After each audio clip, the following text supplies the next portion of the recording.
할렐루야. 예. 자, 오늘은 욥기 21장입니다. 욥기 21장 16절 말씀입니다. 욥기 21장 16절 말씀. 자, 볼보시고 한 목소리 읽겠습니다. 시작. 그러나 그들의 행복이 그들의 손안에 있지 아니하니 악인의 계획은 나에게서 멀거나. 한 번 더 시작. 그러나 그들의 행복이 그들의 손안에 있지 아니하니 악인의 계획은 나에게서 멀거나. 좀 어렵죠? 예, 표준 세번역으로 한 번 더 읽겠습니다. 자, 표준 세번역으로 한번 읽어봅시다. 시작. 그들은 자기들의 성공이 자기들 힘으로 이룬 것이라고 주장하지만 나는 그들의 생각에 용납할 수 없다. 조금 이해가 되시죠? 예. 한 번 더 시작. 그들은 자기들의 성공이 자기들 힘으로 이룬 것이라고 주장하지만 나는 그들의 생각을 용납할 수 없다. 예. 자, 행복을 목적으로 사는 생명체가 있을까? 이 철새가 남쪽으로 날아가죠. 야, 니네 왜 남쪽으로 날아가니? 행복을 찾아서. 답이 됩니까? 물고기가, 금붕어가 왔다 갔다 돌아다녀요. 야, 니네 왜 그렇게 왔다 갔다 돌아다니며 사니? 행복해지려고. 지금 안 맞죠? 예. 그러니까 행복은 인간의 유일한 전유물입니다.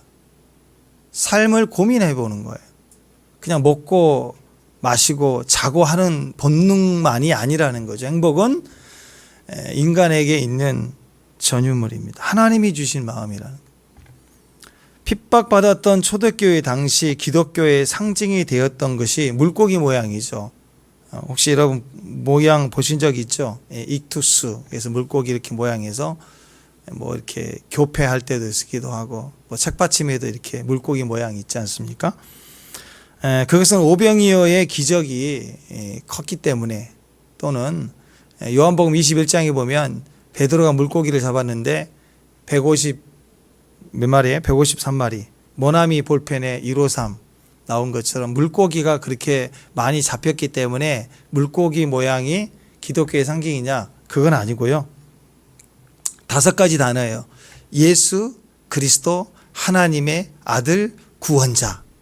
이 5가지 단어를 첫 단어만, 첫 번째 알파벳만 모았을 때 그게 바로 이제 익투스. 그래서 헬라어로 물고기라는 뜻입니다.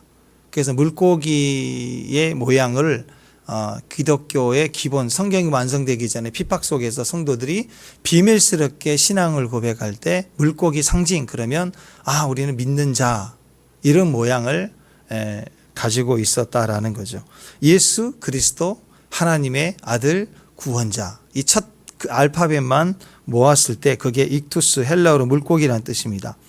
로마의 핍박 속에서 신앙을 지켰던 사람들이 비밀스럽게 신앙 고백을 할 때 물고기를 손에다 표시를 한 거예요.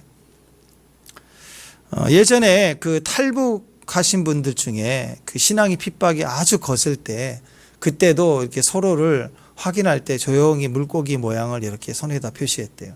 그러면은 저분이 믿는 분이구나, 이렇게 서로를 확인하고, 또 신앙 얘기를 낯선 곳에서도 나눌 수가 있었다, 이런 간증을 들어본 적도 있습니다. 물고기는요, 가만히 보면 잠잘 때도 눈을 떠요. 그래서 챗 GPT에다 내가 물어봤어요. 왜 물고기는 잠잘 때는 눈을 뜨냐? 그랬더니 AI가 대답하기에 눈꺼풀이 없어서. 그렇죠. 눈꺼풀이 없어서 눈을 뜬다 그러는데, 사실 물속에서 물고기는요, 잠잘 때도 눈을 뜨고요, 심지어는 죽었을 때도 썩은 동태 눈깔 그래도 눈을 뜨고 있어요. 물고기는 항상 눈을 뜨고 있습니다. 아마 영적 의미는 그런 거 아니에요? 자나깨나 주무시지도 않고 졸지도 않아야 하시는 하나님, 우리를 불꽃 같은 눈동자로 우리를 지켜보시는 사랑의 그 시선. 성도들의 삶도 고난이 올수록 숨어버리고 피하는 게 아니죠. 우리가 어려움이 오면 피하잖아요. 그 상황을 피하고 사람을 피하려고 하잖아요. 그런데 초대교회 성도들은 이 물고기 상징을 가지고 신앙 고백을 할 때 핍박 속에 견디어냈어요. 그리고 눈을 떴어요. 그 말은 깨어 있었다는 거죠. 항상 주님만 바라본다. 어려울수록 핍박이 올수록, 고난이 올수록 하나님을 향하여 눈을 뜨겠다, 시선을 내가 돌이키지 않겠다. 아가서에 나오는 비둘기 눈 같은 거죠. 한결같이 곁눈질하지 않겠다. 환난이 올수록 집중해서 주님만 보겠다. 아마 그런 메시지가 물고기에 있지 않을까 싶습니다. 에피쿠로스 학파, 에피쿠로스라는 사람을 통해 이루어지는 이 철학 사상이 쾌락주의예요. 쾌락주의의 그 본 목표는 행복한 삶을 추구하는 데 있습니다. 이들은 어떻게 모든 고통, 모든 고난은, 모든 문제는 제거해야 된다. 고통을 제거할 때 우리는 행복할 수 있다. 그렇게 얘기를 했어요. 그래서 고통이 없고 고난이 없어야 그게 행복의 첫 번째 조건인 거예요. 고통과 고난은 무조건 없어야 되는 거예요. 그래서 철저하게 신의 존재를 부정합니다. 왜냐하면 고통이 없고 고난이 없어야 되는데 인생은 고통과 고난이 있는 거예요. 그 이유는 뭐냐? 하나님 때문이라는 거예요. 그래서 신을 부정하는 거예요. 그래서 이 유명한 에피쿠로스의 역설이라는 게 있습니다. 신이 없다라는 것을 증명하는 3단 논법 해가지고 나와 있어요. 뭐냐면 신은 악을 막을 의지는 있어요. 악을 막을 의지는 있지만 능력이 없다. 그러면 그게 무슨 전지전능한 하나님이 아니죠. 예. 그건 전능하지 않다라는 거예요. 또 악을 막을 능력은 있는데 의지가 없는 거예요. 하나님은 악을 막을 의지가 없는 거예요. 능력은 있지만 안 하는. 그러면 신은 악하다 이거예요. 신은 악하다. 또 악을 막을 능력도 의지도 없는 거 아닌가? 근데 왜 우리는 그를 신이라고 부르는 건가? 그게 잘못된 거다 이거예요. 그러면 최종적으로 뭐라고 얘기하느냐? 막을 능력도 있고 그런 악을 막을 의지도 있는데 그런데 도대체 세상은 왜 이렇게 악이 많은가? 고통이 많은가? 그러면서 결론은 신은 없다 이거예요. 그런 거 의지하지 말라 이거예요. 그럼 어떻게 해야 되느냐? 인생을 살아서 행복을 가는 데 있어서 우리의 고난은 무조건 제거해버려야 된다. 이게 이제 쾌락주의의 모습입니다. 아마 욥기에서의 반복된 질문, 답을 찾아가는 그 문제가 이 문제 아닐까요? 왜 하나님은 살아계신데 세상은 이렇게 악한가? 불의한가? 이게 이제 보통 세상 사람들의 이야기죠. 그러니까 신은 없다 이거예요. 그 기도할 시간에 그냥 열심히 돈 벌고 문제 없어요. 문제 있으면 극복해 나가면 되는 거야. 이렇게 신을 부정하는 사상이 바로 쾌락주의입니다.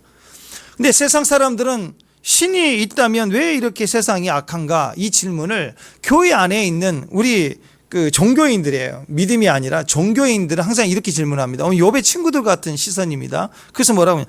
왜 의인은 고난을 당하느냐 이거예요. 하나님 살아계시는데 왜 교회 안에 의인은 고난이 있고 악인은 왜 더 형통하느냐? 이 질문을 계속 반복해서 우리에게 하고 있는 거죠. 우리가 이해할 수 없다. 우리가 설명할 수 없다라고 할 때 그것은 그 자체가 우리의 무지와 무능일 뿐이지 그것이 하나님이 없다 또는 하나님이 전지전능하지 않다라고 하는 것을 증명하는 것은 절대 아니라는 거죠. 만약 하나님이 우리 말로 설명이 충분히 되시는 분이라면 그건 철학이고 학문이지 과학이지 하나님이 아닌 거예요. 설명할 수 있으면 신앙이 아닙니다. 그냥 과학인 거예요. 논리인 거예요. 하나님의 섭리를 어떻게 사람이 설명할 수 있을까? 하나님의 섭리를 어떻게 문자적으로 가르치고 배울 수 있는 것일까? 학문적으로 하나님의 섭리하심을 이렇게 가르칠 수 있다 그러면 무슨 종교예요? 그게 무슨 하나님의 신앙이에요? 그냥 그것은 하나의 좋은 스킬이죠. 스킬. 세상 살아가는 좋은 인생 스킬. 팁 하나 배우는 거죠. 하나님은 믿음의 대상이지 설명하고 이해할 수 있는 과학 이론이나 그런 게 아니라는 것입니다. 여러분 누군가를 사랑한다는 거 부모가 자녀를 볼 때 여러분 어때요? 그냥 사랑이잖아 이렇게 그냥 이유 없이 그냥 봐주잖아 이렇게 자고 있는 모습만 봐도 막 이렇게 기쁘잖아 이렇게 그렇죠? 예. 사랑이 왜 나를 사랑해? 그것은 너 돈이 많아서 사랑해. 그럼 그 사랑이 아닐 가능성이 높아요. 사랑은 이유가 있거나 설명이 되는 그런 게 절대 아닙니다. 욥기에서 주는 답은 그거예요. 하나님은 살아계신다. 하나님은 전지전능하신다. 그러나 우리는 다 알 수 없다.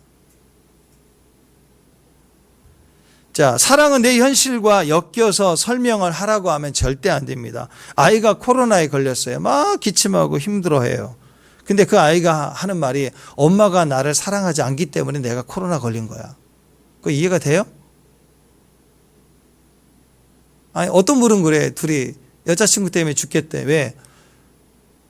너가 나를 사랑하지 않기 때문에 맨날 늦는 거야. 뭐 표현을 안 하는 거야. 뭐 이만큼밖에 생각 안 하는 거야. 매일 이유가 나를 사랑하지 않기 때문에, 나를 사랑하지 않기 때문에. 그렇게 계속 이 사랑과 현실을 엮어버리면 그 남자친구 머리 다 빠져요. 고통스럽다고. 그건 그냥 무지일 수 있고 감각이 좀 뒤떨어질 수도 있는 거고 인지를 못했을 거고 또는 자기 사정이 있었을 거고 여러 가지가 있는데 왜 핵심이 나를 사랑하지 않기 때문에 너는 그런 거야. 그렇게 가면 결혼 못해요. 현실과 병이 걸린 것과 내가 삶에서 어떤 어려움을 겪는 것과 하나님 우리를 사랑하는 것과는 구별된 문제, 별개의 문제라는 거예요. 고난당한 욥에게 친구들의 논쟁은 계속해서 네가 망한 것은 네가 악해서 그런 거야. 네가 죄가 있기 때문에 그런 거야.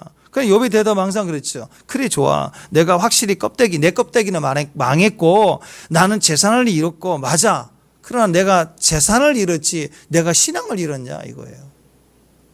이게 욥의 고백입니다. 우리 신앙의 기준이 그거예요. 내가 아무리 어렵고 내가 아무리 무지하고 내가 아무리 부족해도 그건 부족한 것과 하나님의 사랑하심과 내가 믿는 신앙과는 별개의 문제인 거예요. 그래 니네들이 볼 때 내 재산을 잃었고 껍데기는 다 무너졌지. 근데 내가 내 속에 있는 신앙까지 잃어버린 건 아니야. 내가 재산을 잃었지 신앙을 잃었니? 이렇게 당당하게 자기 안에 믿음의 자리를 구별해야 됩니다. 왜? 믿음은 생명이 속해 있는 거예요. 논리에 속해 있는 게 믿음이 아니라고. 여러분 요거 기름 여기 있다. 이거 믿는 거 아니죠? 이건 사실이잖아요. 설명이 되잖아요. 눈에 보이니까. 제가 이렇게 뒤에다 감춰서 제 등 뒤에 이 기름병이 있습니다. 그러면 이건 뭐예요? 안 보이니까 뭐 해야 돼? 제 말을 믿어야 되는 거예요. 믿어야 된다. 설명이 되고 해석이 되는 건 신앙이 아니에요. 믿음이 아니에요. 믿음은 안 보여야 돼요. 근데 그 말을 믿는 거예요. 약속을 믿는 거예요. 그러니까 우리 안에 환경에 대한 내가 병이 나고 몸이 아프고 어려운 일을 당하고 뭐 여러 가지 일들이 있지만 그것과 보이지 않는 하나님이 나를 사랑하심은 연결되어져서 그것이 그 이유가 되는 건 절대 아니라는 것입니다. 오늘 내용은 욥이 고난당한 그 논쟁 가운데 2차전인데 세 번째 주자예요. 소발과의 대화입니다. 여러분 몹시 화가 나거나 성을 낼 때 우리가 그 노발대발 한다고 그러잖아요. 노발대발. 아마도 이제 이 소발이 늘 노발대발 잘해서 이름이 소발인지 모르겠어요. 노발대발 소발. 그랬는지 모르지만 소발의 성격을 보니까 아주 독설가입니다. 아주 그냥 시비꾼이에요. 대화를 하면 일단 화부터 내고 감정부터 나가요. 이런 사람들하고는 정상적 대화가 잘 안 됩니다. 뭐 먹으러 가자 그럴 때도 욱해요. 뭐 먹자는 메뉴 정할 때부터 삐져요. 막 화나고 어제 거 그제 거 끄집어내리고 1년 전 것도 끄집어내리고 막 독설합니다. 소발은 첫 번째 대화할 때부터 그렇죠. 첫 번째 욥에게 와서 할 때도 네가 참 말이 많다. 욥에게 그러지. 그것부터 시작해가지고 뭐 들나귀 새끼가 미련하다. 아주 그냥 독설을 해요. 무슨 논쟁하는 주제가 없어요. 그냥 감정만 있는 사람이에요. 무슨 대화만 시작했다가 문 닫아버리고 화내고 버럭하고 싫어 문 닫아버리고 탈퇴해버리고 나가버리고 전화 끊어버리고 잘라버리고 안 나타나고 그렇게 한번 얘기 좀 하자 그러면 막 질러대고 이게 소발이에요. 소발. 욥이 자랑하거나 비웃거나 한 적이 없었거든요. 다 망한 사람이 누굴 비웃어요.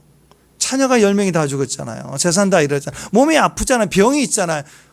이 피부에 이 진물이 계속 나는 이런 질병들은요, 막 너무 가렵고 힘들어요. 아토피 같은 거. 정말 힘들어요. 칼을 베는 것 같아요, 잘 때. 근데 누굴 비웃어요. 자기 아프기 바쁜데. 통증이 계속된 사람들은 자기 아픈 것밖에 생각 못 해요. 근데 누굴 비웃어요. 그런데 다 망한 사람이 뭘 자랑할 게 있다고. 그리고 자랑할 게 어디 있어요. 비웃는 게 어디가 있어요. 그런데 욥을 보고는 네가 자랑하고 있구나. 너는 알게 모르고 우리를 비웃고 있는 거지. 막 이래요. 무슨 이런 얘기, 말도 안 되는 얘기를 해요. 뭐 같아? 궁예 같아. 궁예의 관심법 같아. 그냥 자기 판단에 그냥 프레임 씌워버리는 거. 들리는 대로 말해버리고 생각나는 대로 막 질러버리고 느낀 대로 팩트와 상관없어요. 막 자기 생각대로 막 질러대는, 자기 느낌대로 막 말해버리는 사람들. 이게 소발이에요. 소발. 단정해버리고 규정해버리고 자기 생각의 프레임에 상대방을 판단하고 정지하고 막 가둬버리고, 그리고 끝까지 자기 생각 인정을 해야지만이 나와 대화가 되겠다라고 이제 말을 하는 거예요. 그걸 어떻게 인정해요, 그걸? 그럼 나중에 막 거짓말까지 해. 네가 막 정결하고 깨끗하냐? 너 그랬지? 욥이 자기가 깨끗한다고 한 적은 없어요. 그런데 계속해서 욥이 그랬다.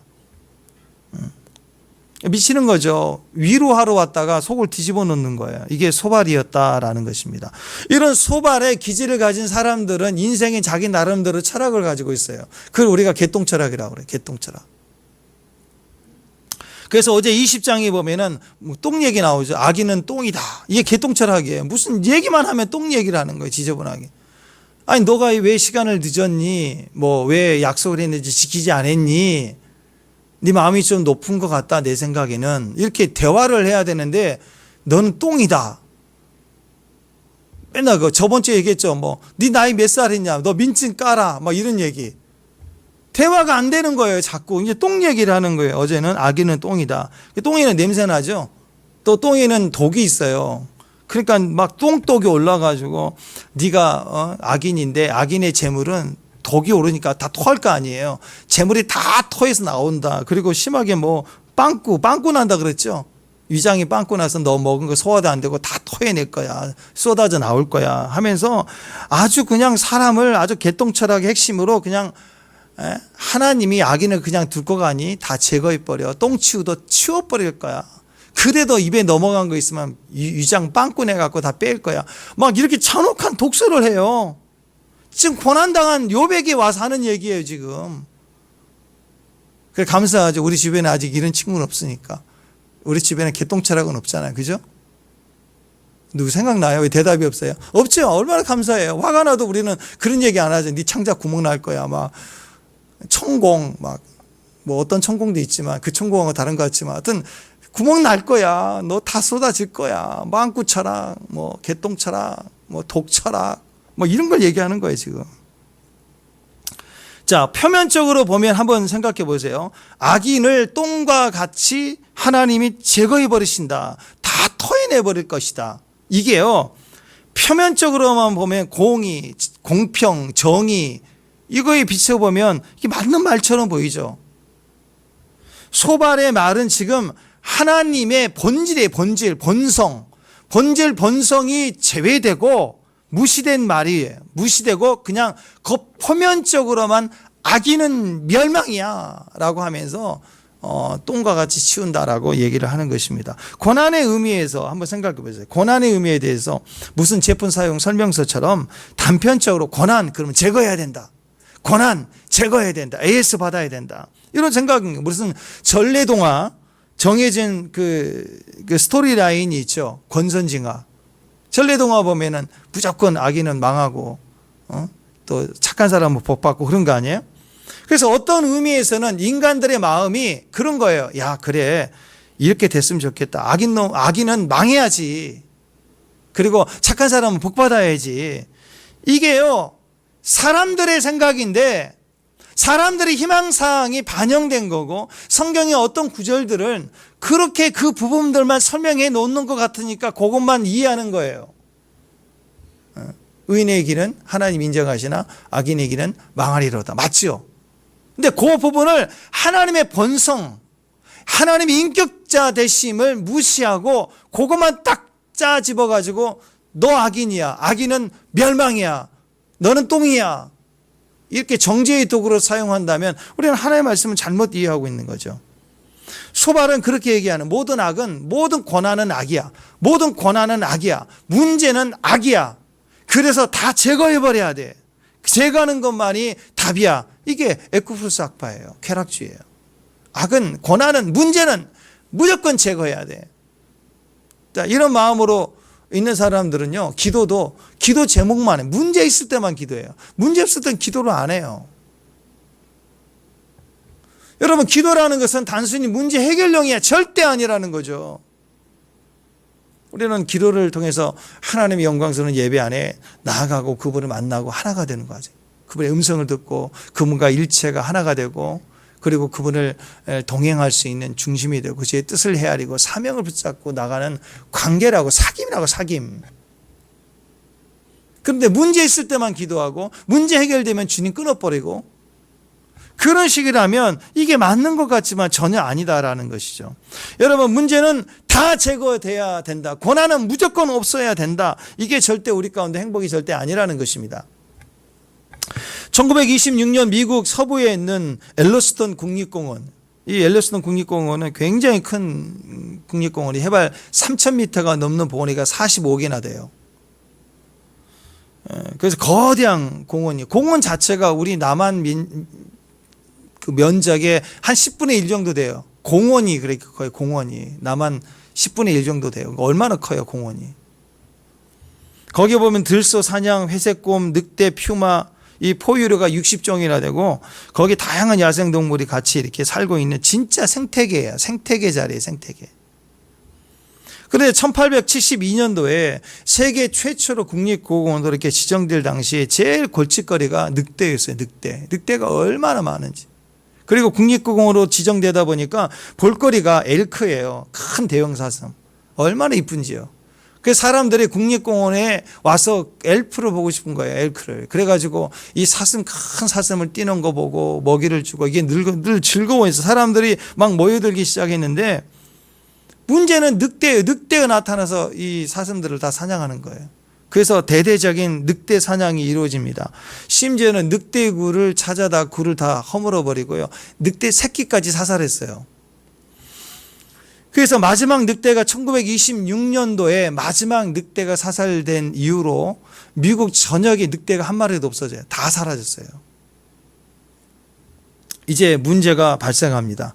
이전까지 문제는, 이 엘런스톤의 가장 큰 문제는 늑대였어요.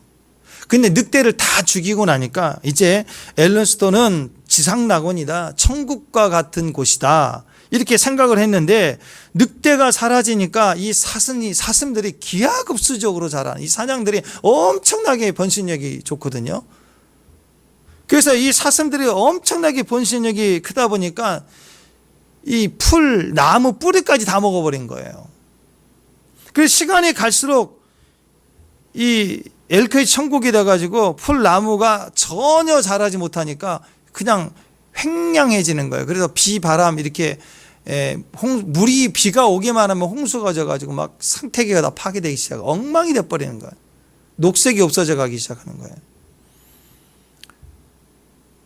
또 비버가 나무를 가져다가 이렇게 뚝을 쌓잖아요. 비버들이 뚝을 쌓아야 물이 직선으로 가지 않고 거기를 치고 넘어가면서 곡선으로 움직여지고 급류가 형성되면서 그 물고기 생태계도 조정이 돼야 되는데, 비버들이 물고 갈 막대기가 없는 거예요, 막대기가. 그래서 완전히 국립공원이 말라지게 되고 황폐해지기 시작했습니다. 그래서 70년 만에, 그 이후로 70년 정도 됐을 때 미국에서 결론을 내렸어요. 1995년도입니다. 얼마 안 됐죠. 1995년도에 캐나다에서 14마리의 늑대를 데리고 와요. 14마리. 14마리의 늑대를 풀어놨어요. 딱 14마리. 그러니까 그때부터 이제 누가 죽어나요? 사슴이 한 마리씩 죽어나고 늑대가 번식하기 시작하는 거예요.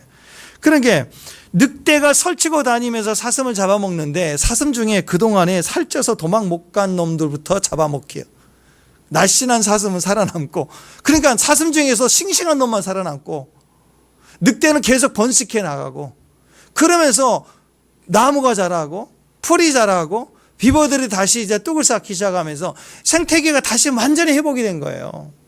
미국이 국가적으로 와서 무슨 포크레인을 긁어 파가지고 조성하고 조경하고 그런 게 아니고, 생태계가 살아갈 수 있도록 그 개체수를 만들어 주기 때문에 그냥 자동적으로 모든 것이 회복이 된 거예요. 우리 인생의 늑대를 고난이라고 생각하면, 우리 인생의 고난을 다 제거해버리면 좋겠다고 생각하면, 그래서 늑대를 다 멸종시켜버리면 그때부터는 인생 천국이 아니라 인생이 황폐해지기 시작합니다. 우리 삶의 문제가 하나도 없어지도록 다 진멸해버리고 없애버리고 역경을 없애버리고 문제는 다 제거해버리면 인생이 어떻게 되나요? 황폐해지기 시작해요.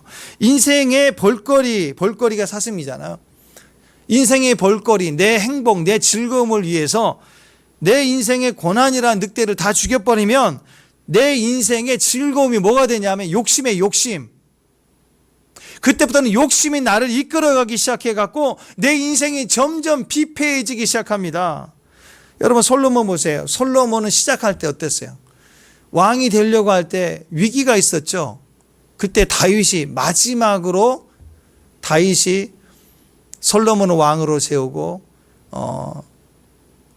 요압까지 포함해가지고 문제가 될 만한 모든 문제를 다 정리해버렸어요. 솔로몬의 왕의 시작은 모든 문제를 100% 정리해버리고 시작했어요. 거기다 금수저예요. 아니 다이아수저죠. 어마어마한 부유와 능력을 다 받았고 모든 것이 다 충만했고 풍성했고 문제는 1도 없었어요. 그랬더니 솔로몬 천국으로 시작됐잖아요. 그랬더니 어떻게 됐어요? 인생 천국이 아니라 인생 패망이 됐죠. 황폐해졌습니다. 헛되고 헛되니 인생이 허무가 되고 말았다라는 거예요. 사람들은요, 늑대는 내 인생의 고난이라고 생각하고 사슴은 내 인생의 행복이라고 생각합니다. 그래서 늑대는 멸해야 된다. 볼거리인 사슴은 많아져야 된다. 이렇게 말합니다. 그런데 사슴은 내 인생의 욕심이라는 거예요. 욕심. 볼거리가 아니라 욕심이에요. 그래서 여러분 사슴 그럼 뭐가 생각나요? 사슴. 일단 볼거리가죠. 이쁘죠. 사슴 이쁘잖아. 그죠? 그 다음에 또 사슴 그러면 뭐가 생각나요? 솔직히 해주십시다. 사슴은 뭐가 생각나요? 녹용, 건강. 별로 관심 없어요?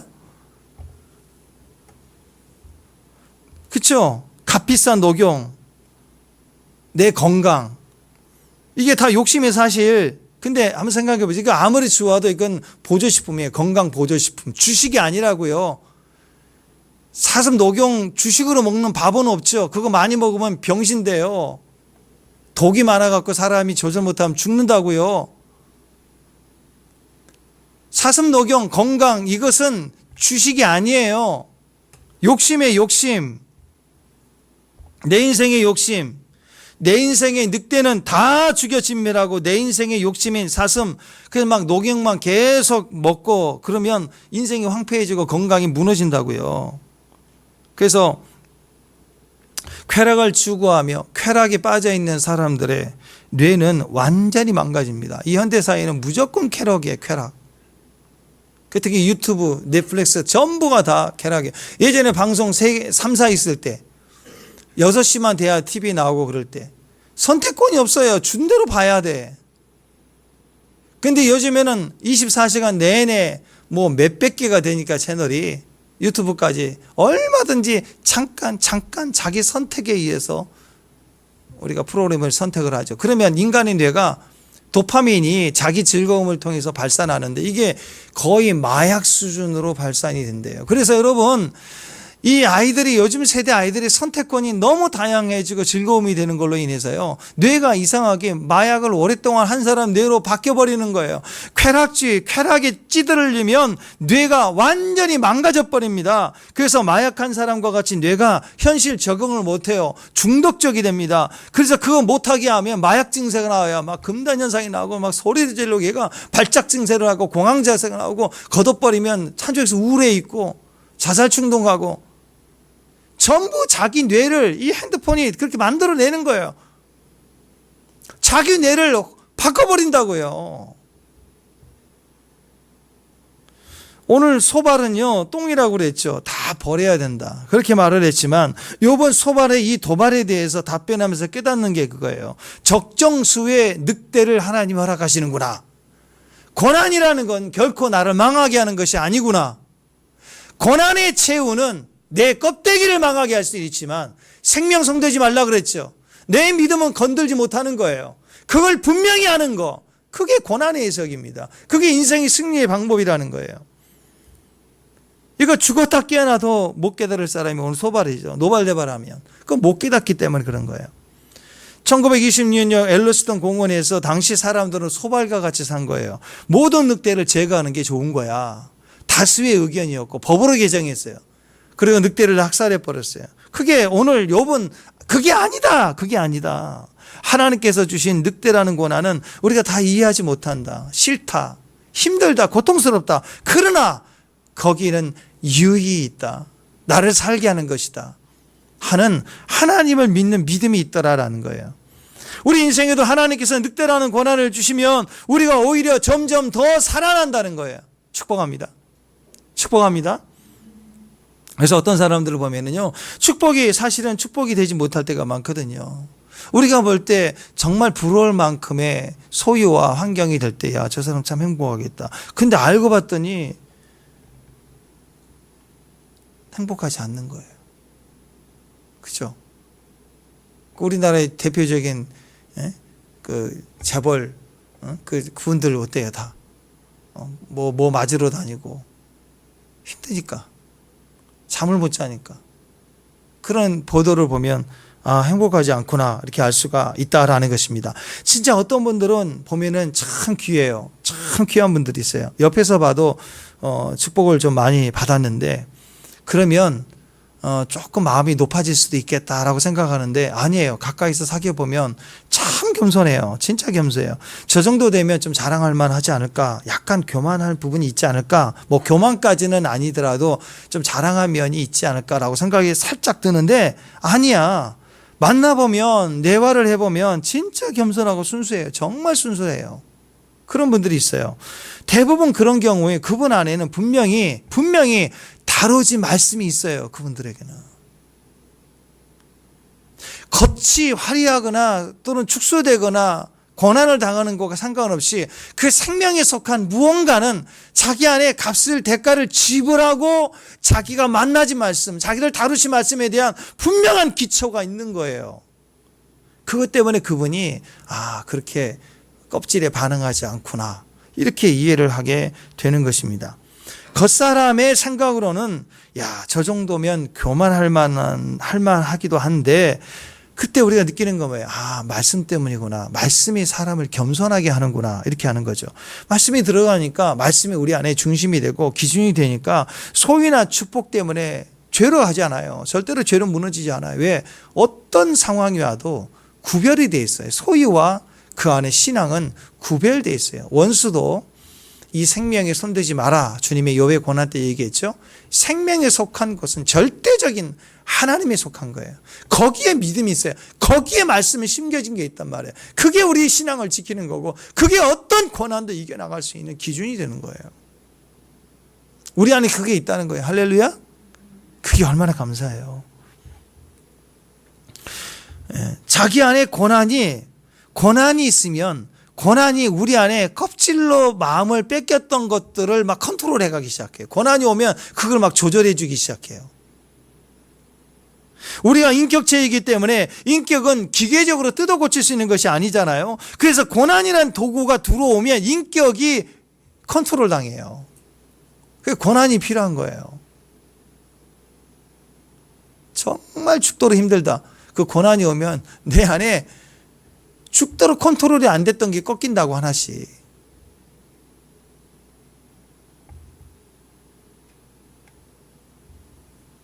그래서 하나님 우리에게 복을 주시는데 두 가지를 다 주시는구나. 축복이라는 것은 꼭 형통만이 아니라 우리의 고난도 우리에게 축복을 주시는 거구나. 왜? 방향성은 똑같은 거예요. 고난이 오나 엮이는 같아 보이지만 그러나 하나님의 방향으로 가는 것만 있는 게 아니에요. 여러분 남풍은 따뜻하지만 북풍은 시련의 바람 아니에요. 남풍과 북풍이 같이 합력해 선을 이루는 거예요. 수레바퀴가 올라갈 때 뒤에서 아들이 밀고 아버지가 앞에 수레를 끌고 가면 아들의 힘의 방향은 미는 거고 아버지는 땡기는 거고 힘의 방향이 땡기고 미는 게 달라요. 그렇지만 같은 방향으로 올라가고 있잖아요. 축복합니다. 때로는 우리에게 고난의 힘의 방향이 나와 다른 것 같지만 전체적으로는 방향이 같은 거예요. 나를 유익하게 하고 나를 이롭게 하는 거예요. 솔로몬을 보세요. 솔로몬은 제가 볼 때 너무 많이 받아서 문제가 된 거예요. 문제가 하나도 없어서 문제가 된 사람이. 하나님이 다 주셨거든요. 네가 구하지 아니한 것 부귀와 영광도 내가 너에게 주리니 해서 하나님이 막 주셨어요. 문제는 이미 다 해결해 주셨고 다 받았거든요. 근데 너무 많이 받아가지고 문제가 하나도 없어요. 사슴만 많아진 거예요. 늑대는 하나도 없고. 그러니까 이 솔로몬 동산이 비폐해지기 시작하는 거예요. 그러니까 솔로몬이 이렇게 많아지면 문제가 하나 없으면 어떻게 되지? 사람이 절제가 안 돼요. 절제를 배운 적이 없어요. 인내를 배운 적이 없어요. 뭔가 기다림이 배운 적이 없어. 그냥 사면 되지. 그죠? 물건 필요하면 그냥 사면 돼. 너무 많으니까. 돈이 많으면 그냥 사면 되잖아요. 이걸 할부로 끊어야 될지 뭐 고민할 필요가 없어요. 꼭 필요한 것인지 고민하지 않아. 일단 사. 자, 이런 분들의 특징은요, 인내가 없습니다. 기다림이 없습니다. 절제가 없어요. 절제함이 없어요. 그러니까 어떻게 될까요? 영성이 얕아지는 거예요. 영성이 하나님의 뜻은 머리로 아는 게 분명하고 똑똑하죠. 하나님에 대한 것은 아는데 그 하나님의 뜻을 이루어가는 과정 속에서 나라는 존재의 인내와 기다림이 없어지는 거예요. 그래서 뭘 기다리게 하면 막 못 참는 거예요. 그건 여러분 영성이 아닙니다. 그러니까 기도를 안 해도 되죠. 그죠? 이렇게 풍족하고 문제가 없으면 문제도 없어요. 또 너무 많은 부요함이 있다. 그러면 기도할까요? 그의 삶에 기도를 하는 게 없어지기 시작하는 거예요. 점점.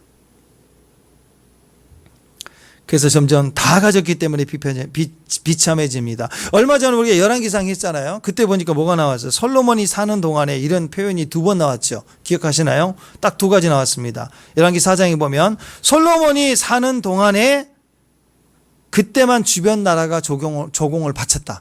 솔로몬이 사는 동안에 그때만 평안히 지냈더라. 이게 그 삶 속에는 형통이었지만 그러나 이게 불안한 근심이 지금 위험 요소가 지금 점점 올라오고 있는 거잖아요. 그죠? 이게 제한적이라는 것입니다. 솔로몬이 사는 동안에만 조공을 바쳤고 솔로몬이 사는 동안에만 평안했다라는 말이죠. 이건 행복이 아닙니다. 불안한 거예요. 근데 다윗은 달랐어요. 다윗은 평생 고난이 있어요. 죽을 때까지 고난이 많아요. 근데 다윗의 삶을 보면 다윗의 장막은 다윗이 죽은 이후로라도 그 예배의 정신은 계속 흘러가요. 지금까지도 어떤 교회들은 다윗의 장막을 회복하겠다고 막 그렇게 다윗의 영성을 본받고 있잖아요. 솔로몬의 영성을 본받지 않은 사람은 한 번도 본 적이 없어요. 다윗의 유산은 계속 가는 겁니다. 영적인 유산과 육적인 유산은 이렇게 다른 것입니다. 솔로몬이 복되다고 생각하는 사람이 누가 있겠어요? 그렇죠. 왜 그럴까요? 늑대 한 마리도 없고 사슴만 풍성하는 거, 그것은요 좋아 보일 수 있지만 점점 황폐해져 갑니다. 그건 존경스러운 게 아니에요. 그냥 금수저예요. 자, 이런 분들은요 존귀하고 존경하는 그런 생각을 하는 사람은 별로 없어요. 그냥 돈이 많지라고 생각하지 참 존경할 만한 사람이야 이런 말을 안 하거든요. 사람들이. 왜? 결핍이 없는 것은 가공된 거예요. 하나님의 나라는 깔끔한 정원이 아닙니다. 생태계입니다.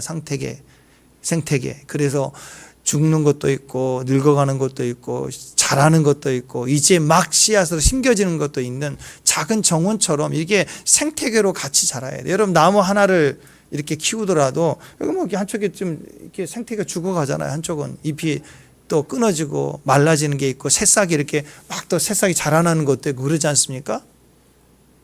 인간이 그래요. 우리 마음도 또 어떤 마음은 부패된 마음이 무너지고 고침받고 회개하고 씻겨나가는 거 있지만 오늘 새롭게 내 안에 싱싱하게 심겨지는 말씀도 있는 거예요. 인간의 인생은 생태계여야 됩니다. 그래서 싱싱하게 흘러가야 돼요. 완전히 깔끔하게 문제 하나 없이 제거된 그런 깔끔한 정원이 아니라는 것입니다. 오늘 소발의 시각은 모든 늑대는 제거해야 돼. 그게 옳은 거야. 그러나 욥의 시각은 하나님이 주신 늑대라는 고난은 내가 다 이해하지 못하지만 뭔가 유익이 있을 거야. 내 인생에 그게 사는 길이야. 이게 차이점입니다. 깊이가 다르죠. 우리 인생에 고난이 올 때 그때 하나님의 늑대 14마리를 보내주시는구나 이렇게 생각을 해야 돼요.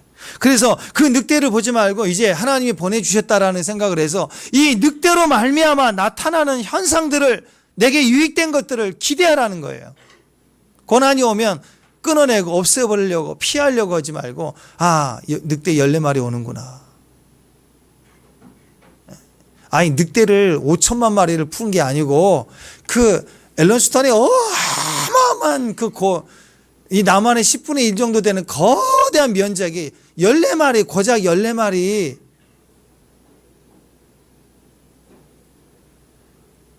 우리 땅에, 우리 삶에 죽을 것처럼 오는 고난도 그냥 하나님 시선에서 보면 14마리라고, 14마리.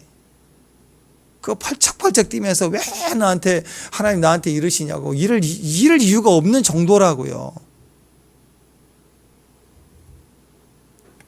그리고 오늘 7절 이하를 보면 12절까지 악인의 형통이 나오죠. 보십시오. 악인에게는 형통이 있지만, 악인의 형통이 있어요. 그러나 악인의 형통은 절대로 악인에게 축복이 되지 못한다. 그 얘기를 하고 있습니다.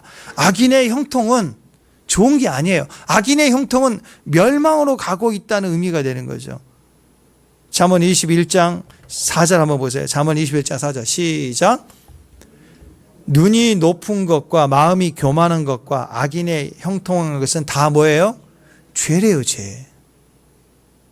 잠언 24장 1절입니다. 시작. 너는 악인의 형통을 부러워하지 말며 그와 함께 있으려고 하지 말라. 악인의 형통을 부러워하지 말래요. 왜 악인을 보고 부러워하냐는 거예요. 잠언 24장 19절입니다. 시작. 너는 행악하는 자들을 말미암아 분을 품지 말고 악인의 형통을 부러워하지 말라. 늑대 보고 벌벌 뛰지 말라고. 14마리예요, 14마리. 왜냐하면 욥은 악인의 형통이 뭐냐? 한마디로 이렇게 표현을 했습니다. 악인의 형통이 좋아 보이는 것 같지만 근데 악인은 형통하다 한 방에 훅 가는 거야. 훅 가는 거야. 그 얘기를 하고 있어요. 자, 오늘 21장, 자, 3절, 13절 시작. 그들의 날을 행복하게 지내다가 잠깐 사이에 수월에 내려간다. 한 방에 훅 간다요. 한 방에 훅. 내내 형통하다가 서서히 가세가 길어지고, 그게 아니라 악인들의 형통이 특징입니다. 악인들은 계속 형통, 성공, 만사 형통 계속 잘 돼도 그렇게 잘 될 수가 없어요. 그렇게 쭉 가다가 그냥 한 방에 훅 간대요. 어디로? 지옥으로. 자, 악인의 형통에 대해서 이렇게 잘 요약해 놓은 구절의 성경에 아마 욥기 아마 이 부분일 거라고 생각을 해요. 한번 7절부터 12절까지인데 오늘 말씀 한번 읽어보세요. 자, 7절부터 쭉 한번 읽어봅니다. 시작. 어찌하여 악인이 생존하고 장수하여 세력이 강하냐. 악인은 생존하고 악인은 세력이 강해요. 자, 시작. 그들은 후손이 앞서서 그들과 함께 굳게 서고 자손이 그들의 목장에서. 자손들도 잘 돼. 시작. 그들은 집이 평안하며 두려움이 없고 하나님의 매가 그들 위에 임하지 않아. 하나님이 한 대 꼭 치셔야 될 만한데 안 맞아. 매가 없어. 어떻게. 시작. 그들의 수소는 새끼를 베고 그들의 암소는 낙태하는 일 없이 새끼를 낳는구나. 키우는 새끼들도 잘 돼. 낙태가 없어. 유산이 안 돼. 계속 가축들이 증가되는 거예요. 시작. 그들의 아이들은 양떼같이 내보내고 그들의 자녀들은 춤춰. 애들이 그냥 재벌 2세 3세 하면서 계속 그냥 막 하고 다녀도 안 걸려도 매스컴 다 막아버리고 다 보호해주고, 아프다고 휠체어 몇 번 왔다 갔다 방송 타면 딱 나와 있고, 그 다음 주면 또 페라리 하나 끌고 다니고 이렇게 되는 거예요. 12절 시작. 소고와 수금으로 노래하고 피리 불며 즐기며. 악인은 세상에서 너무 강하고 형통한 거예요. 성경은 욥을 통해서 악인의 형통을 이렇게 설명하고 있는 것입니다. 악인을 보면 좀 죽었으면 하는데 악인이 너무 형통한 거예요. 근데 그것이 악인에게는 심판이라는 거죠. 심판. 악인에게. 제가 한번 저번에 말씀드렸죠. 제가 국내학교 입학했을 때 진짜 김일성이 안 죽는 거예요. 공산당이 싫어요. 막 외치고 막 학교에서 아니 그렇게 배워서 그런지 하여튼 나쁜 놈인데 악인인데 혹까지 붙었다 그러는데, 제가 초등학교 1학년 때요, 이 빨갱이 그 김일성이 혹 그렸다가 1등상 받았어요. 그림 그때 뭐 정치를 한 건 아니지만 그렇게 표현했다고. 하여튼 들었던 얘기로는 진짜 악한데 뭐 또리 장군 뭐 만화 그것도 있었지만 뭐 나타나지도 않고 안 죽는 거예요. 정말 기도까지 했는데 안 죽는 거예요. 김일성이가. 어린 마음에 속상이 있어요. 왜 안 죽지? 근데 하루아침 훅 주더라고요. 하루아침에. 그때 전 대통령, 미국 대통령이었죠. 카터가 갑자기 하나님 말씀 듣고 김일성이를 찾아갔어요. 가가지고 전도를 했어요. 어렸을 때 교회를 나간 적이 있다고 하면서 거절을 했어요. 그리고 돌아왔어요. 그리고 일주일 만에 죽은 거예요. 하나님도 악인에게 그런 기회를 주는데 악인이 통통 하다가 삶아져 갖고 들리지가 않아요. 기회를 줘도 들리지가 않아요. 그래서 한 방에 훅 가는 거예요. 기회를 충분히 줘도. 회개할 기회를 줘도 회개가 안 되는 거예요. 그게 악인의 모습이에요. 한 번도 하나님께 돌아갈 기회가 없어요. 왜냐하면 너무 잘 돼갖고 문제가 있어야 엎드릴 텐데 늑대도 없죠. 계속 사슴들은 증가가 되죠. 막 그게 좋은 줄만 아는 거예요. 그러다가 직접적으로 마지막 전도의 기회를 줘도 무시하는 거, 듣지가 않는 거예요. 악인을 보라.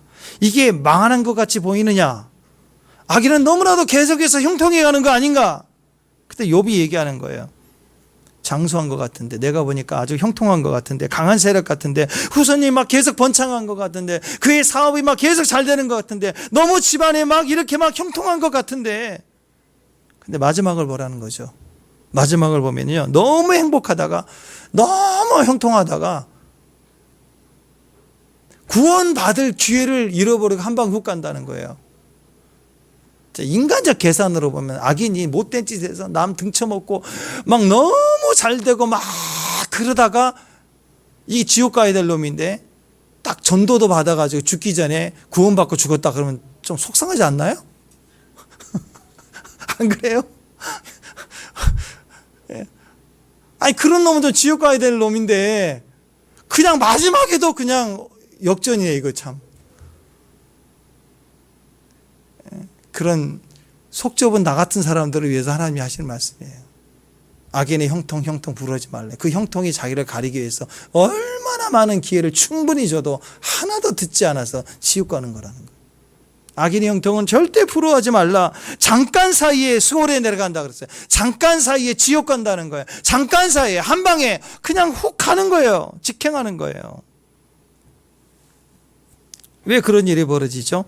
부족함이 없었어요. 늑대가 없었기 때문에, 고난이었었기 때문에 믿을 이유가 없는 거예요. 생각해보세요. 너무 돈이 많고 너무 건강하고 너무 맨날 홍삼 빨고 다니고 맨날 운동하고 다니고 골프 치러 다니고, 자 그럴 때 예수 믿으세요. 십자가의 복음입니다. 고난을 우리가 믿음으로 이겨야 됩니다. 이게 들릴까요? 한번 생각해 봅시다. 우리가 그런 사람이면 들려요? 십자가의 복음, 어린 양의 희생 들려요? 하나도 안 들려요. 하나도 안 들려요. 형통에 형통을 가는 사람들은 예수 십자가의 복음 전혀 들리지 않는다라는 거예요. 자극이 없는 인생은 믿음을 가질 계기가 없는, 기회가 없는 인생입니다. 이게 망하는 인생이라는 거예요. 자, 14절 15절. 자, 시작. 그럴지라도 그들은 하나님의 말하기를 우리를 떠나서서 우리가 주의 도 알기를 바라지 아니하나이다. 전능자가 누구이기에 우리가 섬기며 우리가 그에게 기도한들 무슨 소용이 있으랴. 보십시오. 너무 형통하니까, 금수저고 고난이 없으니까 우리를 떠나서서 우리는 십자가 알기를 원하지 않습니다. 하나님 필요 없어요. 하나님을 거부한다는 거예요. 형통, 만사, 형통, 성공. 나중에 죽어서 지옥 간다. 이게 복이냐는 거죠. 절대 복이 아니다라는 거예요. 여러분, 누가복음 16장에 거지 나사로와 부자 이야기 나오죠. 기억나십니까? 자, 한번 읽어보십시다. 시작. 한 부자가 있어 자색 옷과 고운 베옷을 입고 날마다 호화롭게 즐기더라. 자, 자색 옷과 고운 베옷은 엄청나게 비싼 옷입니다. 자색 물감을 들이기가 어려웠어요. 자색이.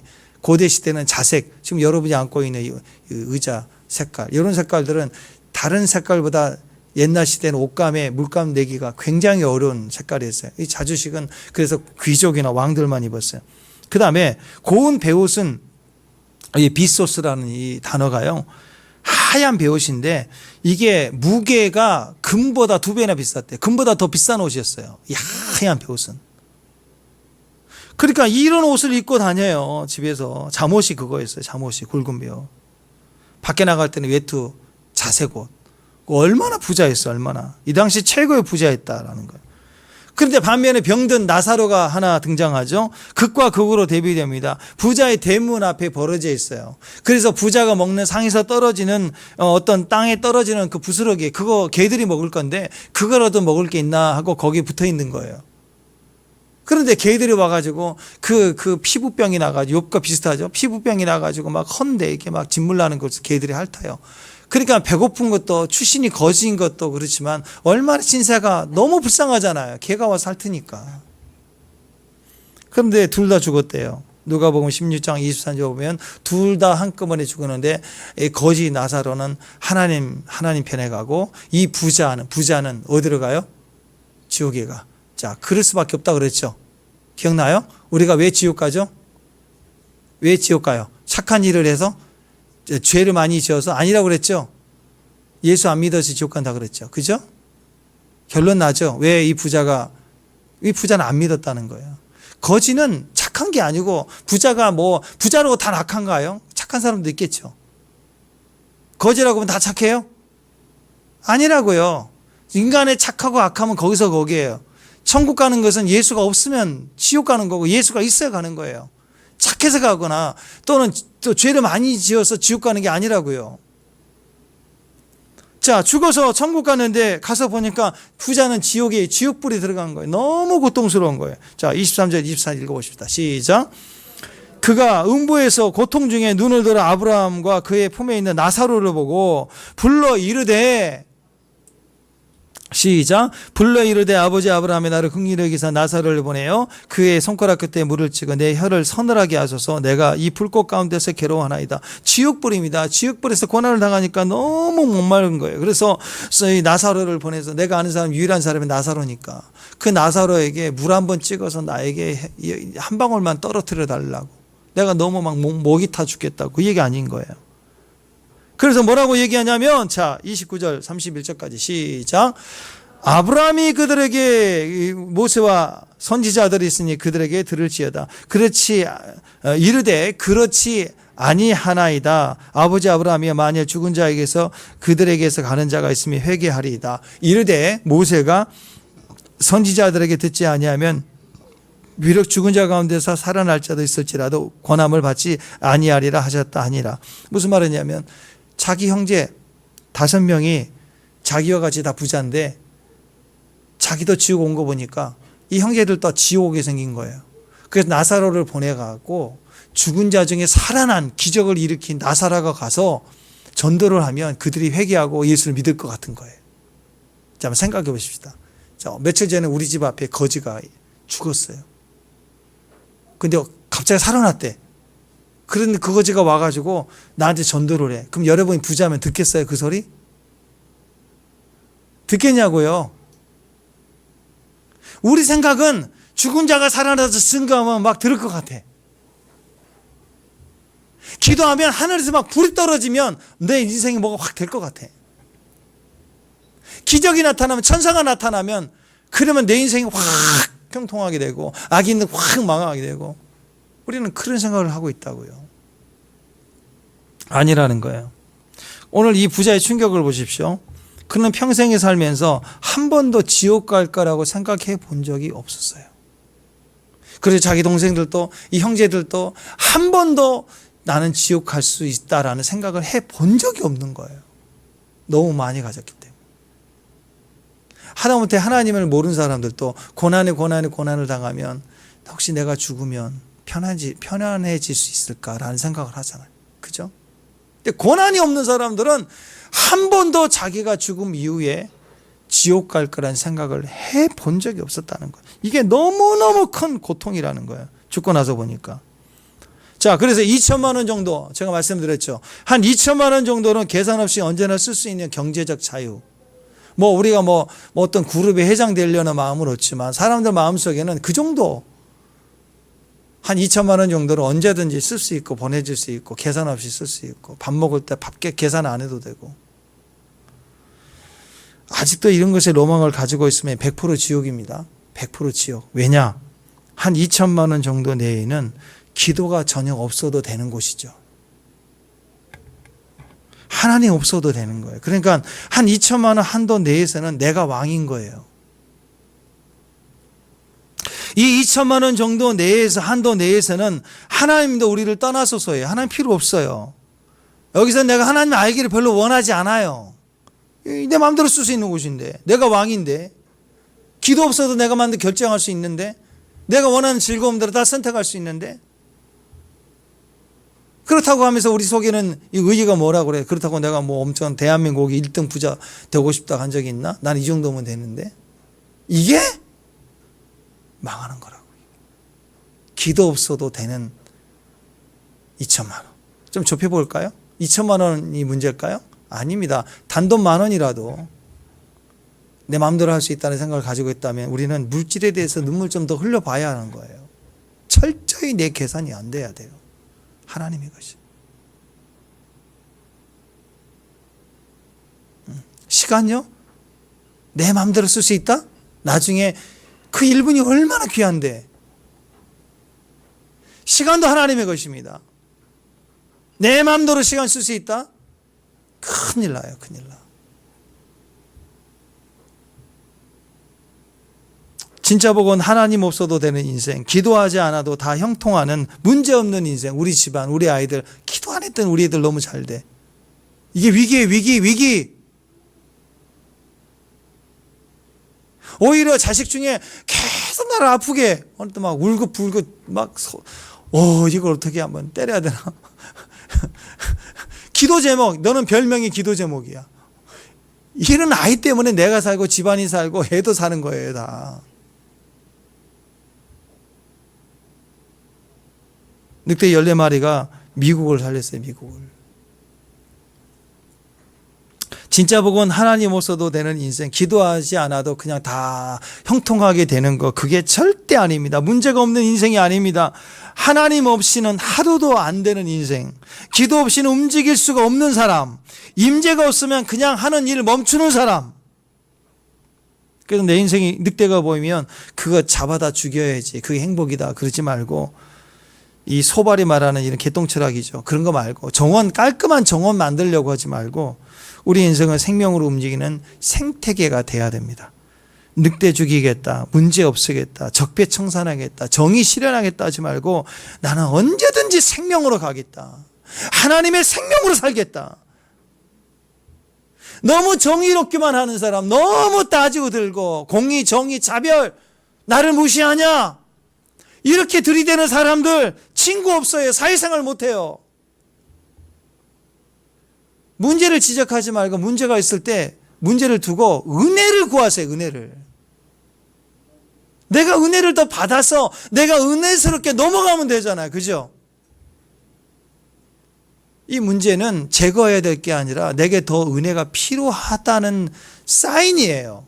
그래서 문제가 있을 때 우리는 기도를 하는 거예요. 근데 어떤 어리석은 사람은 그 문제 속에 기도는 선택했지만 기도가 온통 문제 제거 기도예요. 아니라고요. 그 문제 속에 하나님 제가 더 거룩하게 하세요. 제가 저 주의 은혜 가운데 서게 해주세요. 이해할 수 없고 깨달을 수 없지만 오직 하나님의 은혜에 담대히 서게 해주세요. 이렇게 믿음으로 가는 것이에요. 축복합니다. 그러니까 우리 할 일이 뭐예요? 자, 히브리서 4장 16절입니다. 시작. 우리가 긍휼하심을 받고 때를 따라 돕는 은혜를 얻기 위하여 은혜의 보좌 앞에 담대히 나아갈지니라. 문제가 있을 때, 어려움이 있을 때 해결하자, 없애버리자. 또 이것은 죄 때문이야, 이건 우리가 악하기 때문이야, 이렇게 자꾸 판단하고 없애버리려고 하고 정권 바꿔버리려고 하고 사장 바꿔버리려고 하고 막 자꾸 그렇게 공격하지 말고 이 모든 상황은 은혜의 보좌 앞에 나아가야 될 문제예요. 그럴수록 우리는 하나님 앞에 더 나아가야 되는 것입니다. 기도하라는 것이죠. 기도는 내 문제 해결이 아닙니다. 기도는 주님을 더 구하는 문제예요. 은혜 앞에 더 나아가는 문제라는 것입니다. 때를 따라 돕는 은혜예요. 이때는 제거가 아니라 이때는 은혜를 더 구할 때라는 거예요. 때를 따라 이건 적절한 시기란 뜻입니다. 적절한 시기에 정확하게 하나님이 주신 은혜가 있음을 믿으시길 바랍니다. 아멘. 자, 이해할 수 없어요? 설명이 안 되는 고난이 왔습니까? 이해할 수 없고 설명이 안 되는 때에 이해할 수 없고 설명이 안 되는 주님의 은혜가 도와주신다고요. 그 성도의 삶에는 섭리가 있는 거예요. 섭리가. 답이 없어요. 계산이 안 돼. 근데 일단 시작하는 거예요. 기 열리는 거예요. 도와주시는 거예요. 밀어주시는 거예요. 때를 따라 돕는 은혜, 적절한 시기에 돕는 은혜가 우리 가운데 있습니다. 그래서 은혜의 보좌 앞에 나아가라고, 하나님 앞에 나아가서 구하십시오 그랬더니 저는 회개도 안 하고 아직 저는 준비기도도 많이 못하고 그동안에 열심히 신앙생활 못한 것 같은데 어떻게 해요? 그래서 은혜의 보좌예요. 네가 열심히 살아온 공의의 보좌가 아니라 은혜의 보좌라고요. 은혜는 뭐예요? 값없이, 공로 없이, 수고 없이, 노력 없이, 설명이 안 되는, 그런데 그 큰 은혜를 우리에게 주시는 게 그게 은혜 아닙니까? 이 땅에 살면서 사람들의 계산법은 다 자기 중심입니다. 결국 보면은 그냥 억울하다, 차별이 많다, 뒤집어 버리자, 이게 전부 뭐예요? 돈 받는 모습이에요. 모습. 계산하고 가성비 따지며 맨날 계산하고 사는 거예요. 그런데 이 말씀은요, 왕 같은 제사장이 돈 주는 주인의 입장에서 은혜를 베풀고 사랑을 품으면서 가라, 그 얘기예요. 문제를 갖다가 받아내는 종의 모습의 영성으로 가지 말고 그 문제 속에서 그냥 은혜를 받아서 은혜를 내가 더 받으면 되는 거고 내가 은혜를 베풀면 되는 문제예요.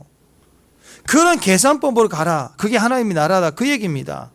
돈의 문제가 아니라 영혼의 문제예요. 결국 믿음의 문제입니다. 자꾸 따지지 말고 공의, 공평, 정의, 이런 모습의 언어를 벗어나길 바랍니다. 믿음이 뭐예요? 믿음은 하나님이 죄 없다고 말씀하시면 아멘 하는 거예요. 내가 가난해요. 그런데 오늘 말씀이 너는 부유하다 그러면 나 통장에 돈이 없는데, 그거 생각하지 말고 하나님이 부유하다 그러면 믿음으로 아멘, 난 부유하다. 축복합니다. 지금 내가 불행해요. 내가 고난 중인데 이스라엘아 너는 행복자라다. 그러면 어떻게 해야 돼요? 아멘. 축복합니다. 그러면 어떻게 돼요? 그 말씀대로 될지어다. 제가 여러 번 말씀드려요. 지금 머리가 아파요. 머리가 아파. 머리 아파. 그것은 자기 팩트예요. 자기 팩트. 근데 긍정의 힘이래. 아파도 안 아프다고 해야 되는데, 안 아프다. 아픈데 안 아프다. 나는 강하다. 나는 약하지 않아. 나는 할 수 있어. 막 긍정의 힘을 심어 넣는 거예요. 근데 실상은 뭐예요? 떨고 있는 거예요. 이게 최면이죠. 이게 마인드 컨트롤이라고. 이게 어느 정도 효과 볼 수도 있어요. 심리적인 힘이에요. 근데 나는 아프다. 그것은 현실을 말하는 거예요. 현실. 근데 성경은 어떻게 얘기해요? 안 아프다라고 얘기하라고 그래요? 아프다라고 말하라고 그래요? 아니죠. 성경은 어떻게 얘기해요? 그분이 채찍을 맞으므로 너는 나았다. 머리가 아플 때 난 나았다. 그게 믿음이에요. 믿음. 아픈 현실, 돈이 없는 현실을 말하지 말고 하나님 우리를 부유케 하셨다면 나는 부유한 자라고 믿음을 말하기 시작해야 돼요. 아픈데 안 아파요. 목사님 기도받았어요. 어때요? 그러면 믿음으로 안 아픈 줄 믿습니다. 그러지 말고 아프면 아픈 거죠. 기도할 때 아파도 뭘 기도해요? 나을 줄 믿고 기도하는 거고, 예수님이 채찍 맞음으로 나았다라고 말하기 시작할 때 우리 안에 이상하게 치유의 역사들이 일어나는 거예요. 물질의 회복들이 일어나는 거라고요. 믿음은 내가 고난 중일 때 나를 행복자라고 말하면 아멘 하는 게 믿음입니다.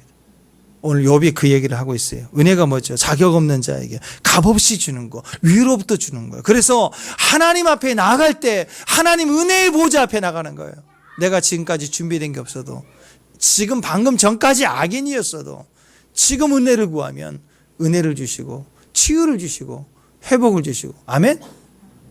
아멘? 그 구원을 언제 받아요? 지금 받는. 치유를 언제 받아요? 지금 받는 거예요. 지금 치유 받으세요.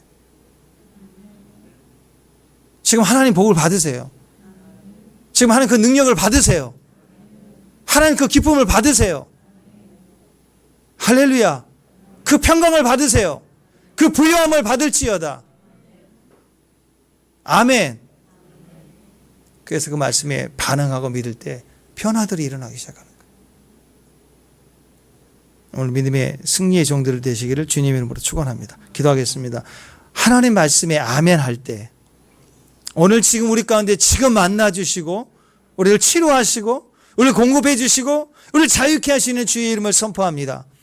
오늘 주의 종들에게 오늘 말씀 속에 주시는 주님의 은혜를 구할 때 오늘 저들을 형통케 하여 주옵소서. 풍성하게